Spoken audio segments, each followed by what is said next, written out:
שלום לכולם, היום בסרטון אני רוצה להסביר לכם איך מעסיקים או אפילו אימא שמחפשת בייביסיטר לילדים שלה יכולה למצוא בקלות ובמהירות באתר את המאגר של מחפשי העבודה שלנו, של העובדים שאופציונליים.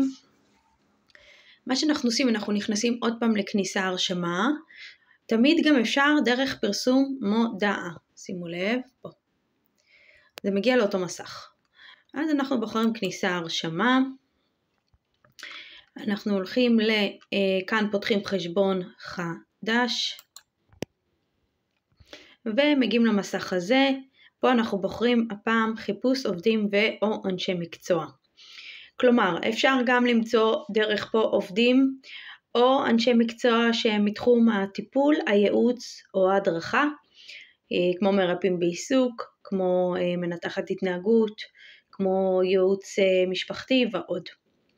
אז אני מגיעה לכאן, לחצו כאן, נפתח לי פרופיל אישי, יש פה גם מספר שלבים שצריך למלא, אני כבר רשומה אז בגלל זה אתם רואים פה את הנתונים, אבל אפשר למלא פה שם פרטי, אם אני אימא, אם אני עסק אפשר למלא את שם העסק, אם זה עירייה למשל, לכתוב פה, ופה לרשום את השם של המנהלת באותה עירייה, טלפון זה מאוד חשוב, מייל, כמובן סיסמה ואימות סיסמה. פה אפשר להעלות תמונת פרופיל, זה או תמונה של העסק שלכם, או מסמך, תמונה, לא מסמך, תמונה, שבעצם מסבירה על המשרה שעבורה אתם מחפשים בעצם את העובדים. כל מה שבעצם אתם רוצים לתמצת ולקצר תחת תמונה אחת, יכול להיכנס פה. אתם עושים הבא, פה,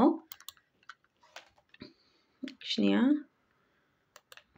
ואז בעצם אנחנו מגיעים לחבילות, עוד פעם אותם חבילות, בסיסית, אטרקטיבית, פרימיום, אני בוחרת חבילה, מעבר לתשלום, ובעצם מגיעה לדף של הזנת פרטי האשראי. ברגע שאני אלחץ שליחה, אתם תהיו במאגר. אז זה ההסבר לגבי עובדים, מעסיקים שמחפשים עובדים, או מי שמחפש אנשי מקצוע מתחום החינוך, נותני שירות, יכול לחפש את זה פה. שיהיה לנו בהצלחה.